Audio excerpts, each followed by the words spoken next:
Hay lugares en el mundo donde la historia no se escribe, se evapora, donde el agua, que durante siglos fue sinónimo de vida, desapareció sin dejar más que silencio, óxido y polvo. El mar de Aral no es solo un desastre ecológico, es una advertencia enterrada en arena, un recuerdo incómodo de hasta dónde puede llegar la ambición humana cuando decide ignorar los límites de la naturaleza. Pero lo más inquietante no es lo que ocurrió, sino cómo ocurrió sin que nadie lo detuviera a tiempo. Durante generaciones, el mar de Aral fue uno de los cuerpos de agua más grandes del planeta, un mar interior tan vasto que parecía eterno. Sus aguas alimentaban ciudades, sostenían economías enteras y marcaban el ritmo de vida de miles de personas. Puertos bulliciosos, barcos de pesca y mercados llenos de actividad. Todo giraba en torno a ese mar que parecía imposible de desaparecer. Y sin embargo, hoy, en esos mismos lugares, los barcos descansan sobre arena seca, como esqueletos de una civilización olvidada. Lo que una vez fue un horizonte azul infinito se ha transformado en un desierto tóxico. Ciudades como Moynac, que antes eran puertos prósperos, ahora están a kilómetros del agua más cercana. El viento levanta polvo cargado de sal y productos químicos, arrastrando consigo enfermedades, recuerdos y preguntas que nadie ha logrado responder del todo. ¿Cómo puede desaparecer un mar entero en apenas unas décadas? ¿Qué decisiones llevaron a este punto irreversible? Pero hay algo aún más perturbador, porque esta historia no comienza con un error evidente, ni con una catástrofe natural inevitable. Comienza con una idea, una decisión aparentemente lógica, incluso prometedora, que fue celebrada en su momento como un triunfo del progreso humano. Nadie imaginó que ese mismo plan acabaría drenando uno de los ecosistemas más importantes del mundo, dejando tras de sí un paisaje que parece salido de una pesadilla. Y aquí es donde la historia se vuelve incómoda, porque lo que ocurrió en el mar de Aral no fue un accidente aislado ni un fenómeno imposible de prever. Fue el resultado de acciones concretas, decisiones calculadas y una confianza absoluta en que el ser humano podía controlar la naturaleza sin consecuencias. Pero, ¿qué se sacrificó realmente? ¿Y quién pagó el precio de ese experimento? A medida que nos adentramos en esta historia, descubrirás que el mar de Aral no solo desapareció, fue, en cierto modo, condenado. Y lo más inquietante es que las señales estaban ahí desde el principio, ignoradas, silenciadas o simplemente subestimadas. Lo que estás a punto de conocer no es solo el relato de un mar perdido, sino el eco de una advertencia que aún hoy sigue vigente. Porque a veces, las mayores tragedias no ocurren de golpe, sino gota a gota, decisión tras decisión, hasta que ya es demasiado tarde para volver atrás. A simple vista, todo parecía tener sentido. En medio de las vastas llanuras de Asia Central, donde el clima era implacable y la tierra parecía resistirse a dar frutos, surgió una promesa que sonaba casi milagrosa: transformar el desierto en un océano de cultivos. El mar de Aral no sería destruido. Sería, según decían, utilizado, aprovechado, convertido en la pieza clave de un ambicioso proyecto que prometía prosperidad, de riqueza y control absoluto sobre un entorno que durante siglos había sido indomable. Pero toda promesa lleva consigo preguntas, y algunas de ellas, en este caso, eran demasiado incómodas para formularlas en voz alta. ¿De dónde saldría el agua necesaria para convertir tierras áridas en campos fértiles? ¿Cuánto podía soportar realmente ese mar antes de comenzar a desaparecer? ¿Y qué ocurriría si el equilibrio natural, ese delicado sistema invisible, se rompía sin posibilidad de reparación?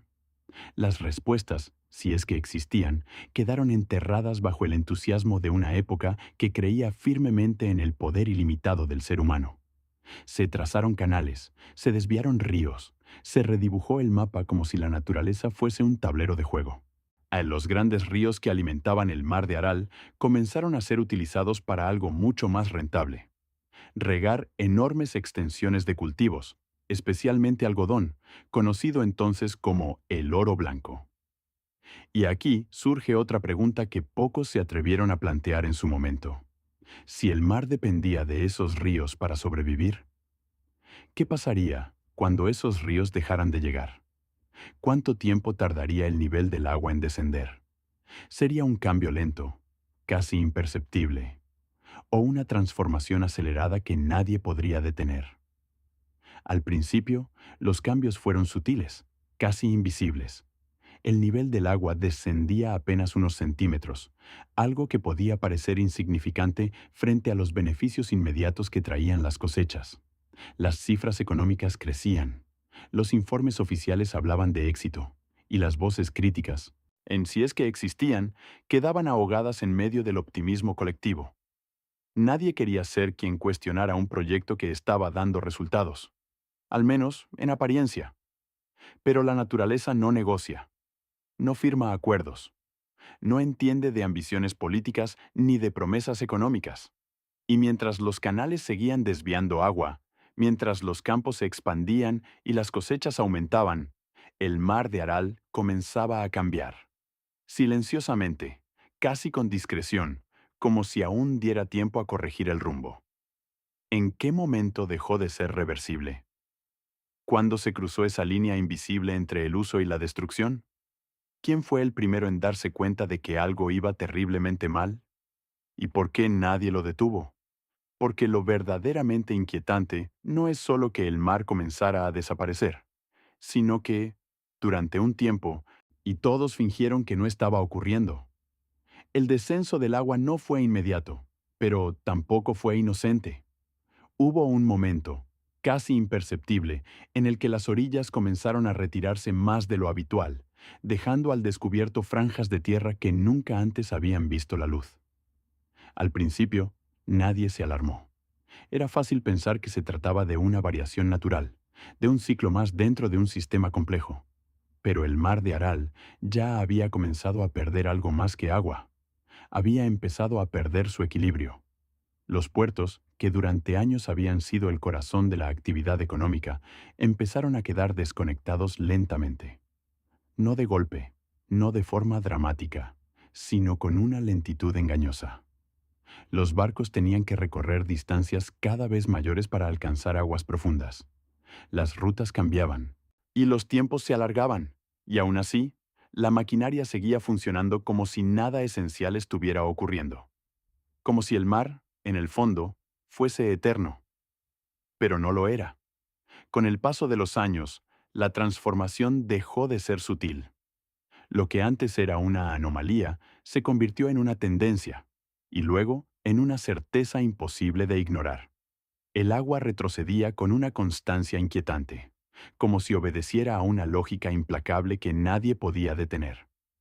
Las cifras comenzaron a reflejarlo. Los mapas empezaron a cambiar. Y aún así, la reacción fue tardía, insuficiente, casi inexistente. Porque admitir lo que estaba ocurriendo implicaba algo mucho más profundo que reconocer un error. Significaba aceptar que todo el proyecto, toda esa promesa de control y progreso, había sido construido sobre una ilusión peligrosa. A que la naturaleza no solo no había sido dominada, sino que estaba respondiendo de una forma que nadie había previsto completamente. Y entonces llegaron las primeras consecuencias reales. La salinidad del agua empezó a aumentar de forma drástica. Los peces, incapaces de adaptarse a ese cambio, comenzaron a desaparecer. La industria pesquera, que había sostenido a miles de familias, colapsó en cuestión de años. Lo que antes era abundancia se convirtió en escasez y luego en ausencia total. Los barcos ya no tenían nada que pescar y pronto tampoco tendrían agua en la que navegar. Las ciudades costeras, como si no entendieran aún lo que estaba ocurriendo, siguieron viviendo de recuerdos. Pero la realidad avanzaba más rápido que la aceptación. El mar se alejaba, metro a metro, kilómetro a kilómetro, dejando tras de sí un paisaje cada vez más hostil. El suelo expuesto no era tierra fértil, era un lecho cargado de sal, pesticidas y químicos acumulados durante décadas. Y aquí es donde la historia empieza a revelar algo más oscuro. Porque ese nuevo desierto no era un desierto cualquiera. Cada ráfaga de viento levantaba partículas tóxicas que viajaban cientos de kilómetros, contaminando el aire, afectando cultivos, enfermando a poblaciones enteras. Lo que antes era agua, ahora se convertía en una amenaza invisible, una presencia constante que se infiltraba en los pulmones, en la sangre, en la vida cotidiana de quienes nunca se fueron. ¿Era esto inevitable? ¿Se podría haber detenido antes de llegar a este punto? ¿O, en algún momento, alguien supo exactamente lo que iba a pasar y decidió seguir adelante de todos modos? Porque mientras el mundo empezaba a darse cuenta de la magnitud del desastre, el mar de Aral ya no estaba simplemente en peligro. Estaba desapareciendo ante los ojos de todos.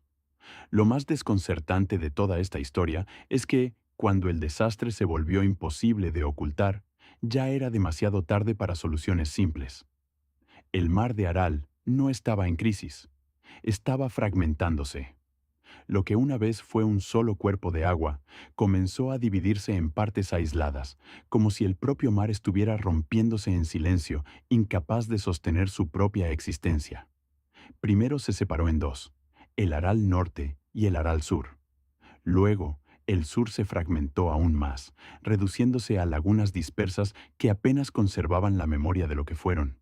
En los mapas, aquel mar inmenso se convirtió en manchas irregulares, cada vez más pequeñas, de cada vez más insignificantes. Y sin embargo, lo más inquietante no era su tamaño, sino la velocidad con la que todo estaba ocurriendo. Para entonces, las consecuencias humanas ya eran imposibles de ignorar. Las comunidades que habían vivido durante generaciones de la pesca se encontraron atrapadas en un entorno que ya no tenía nada que ofrecerles. Sin agua, sin peces, sin futuro. Muchos abandonaron sus hogares. Otros se quedaron, aferrados a una tierra que ya no reconocían. Las ciudades portuarias se convirtieron en lugares detenidos en el tiempo, donde los barcos oxidados descansaban sobre arena seca, como si alguien hubiera detenido el mundo de repente. Pero incluso eso era solo la superficie del problema, porque el verdadero impacto no se veía, se respiraba. Las tormentas de polvo cargadas de sal y químicos comenzaron a intensificarse, afectando gravemente la salud de millones de personas. Enfermedades respiratorias, problemas renales, cáncer. La lista crecía mientras el origen del problema seguía siendo el mismo: un mar que ya no estaba allí. El aire, el agua potable, incluso los alimentos, comenzaron a contaminarse lentamente, convirtiendo la vida cotidiana en una lucha constante contra algo invisible. Y en medio de todo esto surgió una verdad incómoda que nadie podía seguir ignorando. Sí había habido advertencias. Científicos, ingenieros, incluso algunos responsables dentro del propio sistema habían señalado los riesgos desde mucho antes de que el desastre se hiciera evidente. Habían hablado de equilibrio, de límites, de consecuencias a largo plazo. Pero sus voces quedaron relegadas, eclipsadas por la urgencia de resultados inmediatos, por la necesidad de demostrar que el proyecto funcionaba, que el control humano sobre la naturaleza no solo era posible, sino inevitable. ¿En qué momento se decidió ignorarlos? ¿Cuántas oportunidades hubo para cambiar el rumbo? ¿Y por qué, incluso cuando las señales eran claras, se continuó avanzando como si nada estuviera pasando? Porque esta no es solo una historia de errores, es una historia de decisiones. Decisiones que, una tras otra, fueron cerrando las puertas a cualquier posible solución real. Para cuando el mundo empezó a reaccionar, el daño ya estaba profundamente arraigado. Intentar revertirlo no solo era complejo, era, en muchos aspectos, prácticamente imposible. Y aún así, hubo intentos, proyectos para salvar lo que quedaba, esfuerzos por recuperar al menos una parte del mar, iniciativas que buscaban devolver algo de vida a un lugar que parecía condenado. Pero la pregunta ya no era si el mar de Aral podía volver a ser lo que fue, sino si quedaba algo que realmente pudiera salvarse. Porque cuando un ecosistema colapsa de esta manera, no desaparece de golpe. Se desmorona lentamente, dejando tras de sí un vacío que ninguna intervención humana puede llenar por completo. Aún así, En medio de lo que parecía una sentencia definitiva, surgió una idea que muchos consideraron imposible. No para recuperar todo el mar de Aral, sino para salvar al menos una parte de él. Era una apuesta tardía, casi desesperada, pero también una última oportunidad de demostrar que, incluso después del colapso, algo podía reconstruirse. En la zona norte, donde el daño había sido menos extremo, y se puso en marcha un proyecto que cambiaría el rumbo de esa pequeña porción del mar. La construcción de una presa, conocida como el dique Cocaral, tenía un objetivo claro: retener el agua que aún llegaba desde uno de los ríos principales y evitar que se siguiera perdiendo hacia las regiones ya devastadas del sur. La lógica era simple, pero su ejecución estaba cargada de incertidumbre. Durante un tiempo, nadie supo realmente si funcionaría. Pero entonces ocurrió algo inesperado. El nivel del agua comenzó a subir, lentamente al principio, casi con timidez, pero luego de forma más evidente. Donde antes había retroceso, empezó a haber recuperación. La salinidad disminuyó, y con ello, algunas especies de peces regresaron. La pesca, que se creía perdida para siempre, comenzó a resurgir tímidamente, en devolviendo algo de vida a comunidades que habían estado al borde del abandono. Era sin duda un éxito, pero también una paradoja, porque mientras el norte mostraba señales de recuperación, el sur seguía su camino hacia la desaparición total. Allí, el paisaje ya no era el de un mar moribundo, sino el de un desierto consolidado. Las antiguas aguas se habían convertido en una vasta extensión de arena salina, donde los restos de barcos permanecían como monumentos a un error irreversible. Dos realidades coexistiendo en el mismo lugar. Por un lado, la prueba de que la intervención humana aún podía reparar parcialmente el daño. Por otro, la evidencia de que, una vez cruzado cierto límite, no hay tecnología, ni inversión, ni voluntad política que pueda devolver lo que se ha perdido por completo. Y entonces surge una pregunta aún más inquietante. Si se pudo salvar una parte, ¿por qué no se hizo antes? ¿Cuánto del mar de Aral podría haberse conservado si las decisiones hubieran sido diferentes? ¿Y cuántos otros lugares, hoy, en aparente equilibrio, están recorriendo ese mismo camino sin que lo sepamos? Porque lo ocurrido aquí no es un caso aislado, ni una anomalía irrepetible. Es un espejo, un reflejo incómodo de lo que sucede cuando el ser humano actúa con la certeza de que siempre habrá una solución más adelante, de que cualquier daño podrá ser corregido con el tiempo. Pero el mar de Aral demostró algo distinto: que hay puntos de no retorno, líneas invisibles que, una vez cruzadas, transforman la realidad de forma permanente. Y lo más perturbador es que esas líneas no siempre son visibles, hasta que ya es demasiado tarde.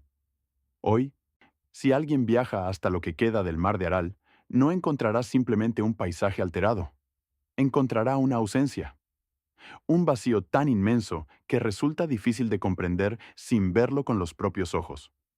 Donde antes había agua, ahora hay kilómetros de arena agrietada. Donde antes había vida, ahora solo quedan restos, cascos oxidados, redes abandonadas, edificios que ya no tienen razón de existir. Las ciudades que alguna vez vivieron del mar se han convertido en testigos silenciosos de su desaparición. En lugares como Moynac, los barcos no están anclados, están varados en medio del desierto, como si el mar se hubiera retirado de golpe, dejándolos atrás sin explicación. Pero lo más inquietante no es lo que se ve, sino lo que se siente, una especie de silencio denso, pesado, de que parece contener todas las preguntas que nunca fueron respondidas.